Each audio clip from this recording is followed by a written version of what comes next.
संतोष वाघमारे. माझ्या शाळेचे नाव मातोश्री माध्यमिक विद्यालय या शाळेची विद्यार्थिनी.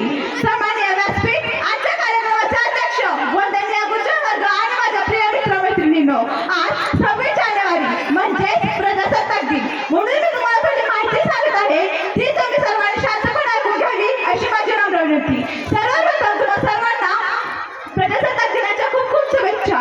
ना पूछो जमाने से क्या हमारी कहानी, ना पूछो जमाने से कि क्या हमारी कहानी, हमारी पहचान तो सिर्फ ये है कि हम हिंदुस्तानी है, हम हिंदुस्तानी है.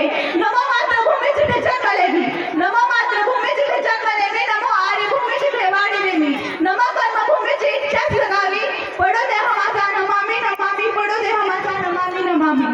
कित्येक लढाया लढू, कित्येक बलिदान देऊ, कित्येक लढाया लढू, कित्येक बलिदान देऊ, त्याच्या प्राणांची आहुती वाहून शेवटी हे स्वातंत्र्य आपल्या पदरी पडले. स्वातंत्र्य शब्दाचा अर्थ फक्त तीच व्यक्ती समजू शकते ज्याने कधी पारतंत्र्य पाहिले ते गुलामगिरी पाहिली असेल. स्वातंत्र्याचे मूल्य एका शब्दात सांगता येणार नाही इतके मोठे. आपण सगळे खरंच खूपच नशीबवान आहोत की आपण या स्वातंत्र्य भारतामध्ये जन्माला आलो आहोत. त्या काही अडचणी, त्या पारतंत्र्याच्या गुलामगिरीच्या पिढ्या आपल्या हातात घातल्या गेल्या नाही, याबद्दल आपण सगळी खरंच खूपच नशीबवान आहोत. मित्रांनो, भारत, इंडिया, हिंदुस्थान हे शब्द फक्त तोंडावर जर आले ना, रक्ताचं सैसायला लागतं. आपली मान अभिमानाने उंचावते आणि ज्यावेळेस आपला तिरंगा आपल्या डोळ्यात कवट करत असतो ना, त्यावेळेस प्रत्येक व्यक्तीच्या मनात जी देशभक्ती, ती भावना, तो आदर्श पाहण्यासारखा असतो.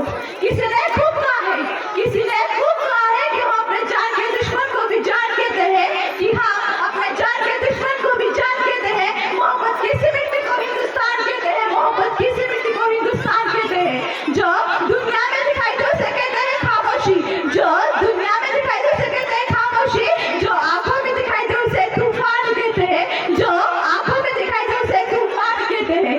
और ऐसा एक ही देश है जहाँ मेहमानों को भी भगवान कहते हैं, मेहमानों को भी भगवान कहते हैं. विद्यार्थी मित्रांनो, आपल्या भारताला ना सोन्याची चिड्या बोललं जातं. का बरं? तर आपल्या भारतासारखा समृद्ध, शेतीप्रधान, कृषीप्रधान देश हा त्याकाळी दुसरा कोणता नव्हता.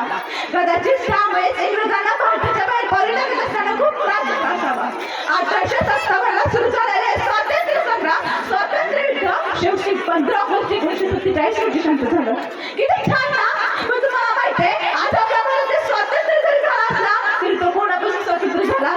आपल्या भारत भूमीवर राज्य करणाऱ्या इंग्रजांपासून स्वतंत्र झाला. पण धर्मापासून नाही, जाती भेदापासूनही नाही. ते कार्य करायचं नाही, बाकी काय.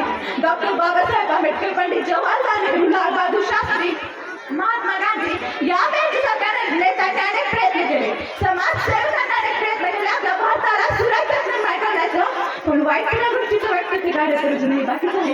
त्यावेळी भारताची प्रगती भारत आजही दिसून येत नाही. पूर्वी ना इनामापेक्षा इमान हा शब्द भारतासाठी खूप महत्त्वाचा होता. पण आज व्यक्तित्वाची मध्ये खूप इमानदारी विसरून गेले आपण. हा सूर्याला, आज हा भारताच्या सूर्याला गुन्हेगारीचं ग्रहण लागतंय. एवढंच नाही, पूर्वी पैसा रुपया माहित होता, पण आज काळा पैसा माहित झालाय.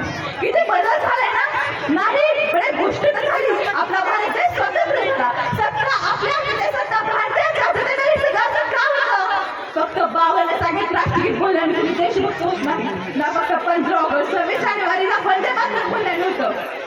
देशभक्त बनता येते राष्ट्राची उभारणी, देशभक्त बनता येते कर्तव्यनिष्ठाने, देशभक्त बनता येतं ते बंधुत्वाच्या भावनेने, देशभक्त बनता येते ते इमानदारीने, देशभक्त बनता येते देशाच्या प्रगतीसाठी प्रत्येक केलेल्या प्रयत्नांनी. जरा स्वतःला प्रश्न विचारा, आपण हे सगळं केले, आपल्यामध्ये ते गुण आहेत, आणि जर नाही तर मग आपण खरंच देशभक्त आहोत का? प्रत्येक व्यक्तीला हे प्रश्न पडायलाच हवा. एक ते देशभक्त होते जे सीमेवर लढत असताना स्वतःच्या प्राणाची पर्वा न करता आपल्या भारत मातेचं रक्षण करत होते.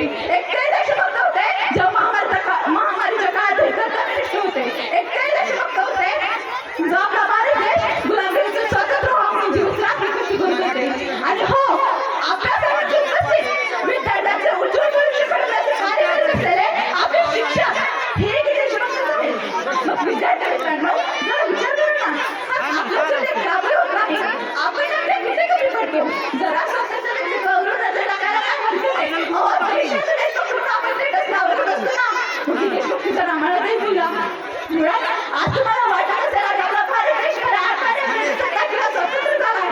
तर माझं तसं मुळीच वाटत नाही.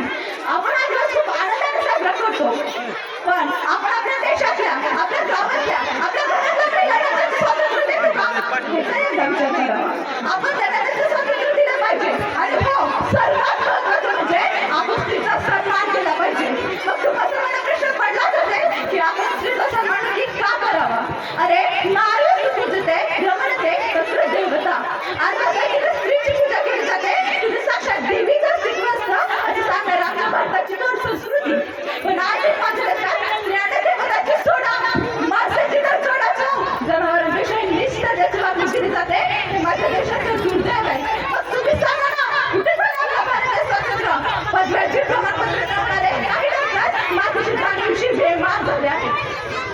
थोड्याशा पैशांसाठी भ्रूणहत्या करायला मागच्या पुढचा विचार करत नाही आणि आईच्या गर्भात सुरक्षित जीवाचे जीव घेतात. मग तुम्ही सांगा ना, कुठे झालं आपला भारत देश पूर्णपणे स्वातंत्र्य? तुम्हाला वंश दिला पाहिजे, तुझा वंश थांबण्यासाठी, पण जर मुलगी ठेवली नाही तुझा वंश तुम्हाला सांगाय. अहो, आज एक मुलगी शिकली, मुलगा शिकला ना तर तो फक्त पिढीचा उद्धार करू शकतो, पण आज एक मुलगी शिकली ना तर ते विस्फोटाचा उद्धार करू शकते. म्हणून म्हणते त्यांना वाचवा, त्यांना शिकवा, त्यांनाही त्यांचं जगण्याचे स्वातंत्र्य द्या.